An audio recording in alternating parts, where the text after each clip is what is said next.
কুর্নিশ জানাই ভারতীয় সেনার সবাইকে। কুর্নিশ জানাই ওই দুজন মহিলা ভূমিকা সিং এবং সোফিয়া কুরেশিকে, যারা সেনাবাহিনীর মধ্যেও মহিলারা এগিয়ে আসেন, সেটা সারা ভারতকে উদ্বুদ্ধ করেছে। আমরা কুর্নিশ জানাই এবং তার আত্মার শান্তি কামনা করি।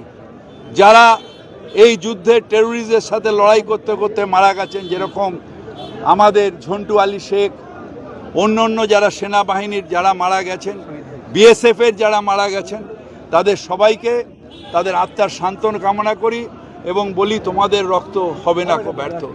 ঐক্যবদ্ধ ভারতবর্ষ, যেখানে হিন্দু, মুসলমান, ঈসাই, শিখ সবাই মিলে আমরা একসাথে ঐক্যবদ্ধ ভারতবর্ষ। আমরা সেই ভারতবর্ষ, যখনই আমাদের ওপরে এরকম কোনো আক্রমণ হবে, ঐক্যবদ্ধ ভারতবর্ষ তার জবাব দেবে। সেই ভারতবর্ষের সেনাদের ওপরে আমরা সবাই কুর্নিশ জানাই এবং অত্যন্ত গর্বিত ভারতীয় সেনাদের।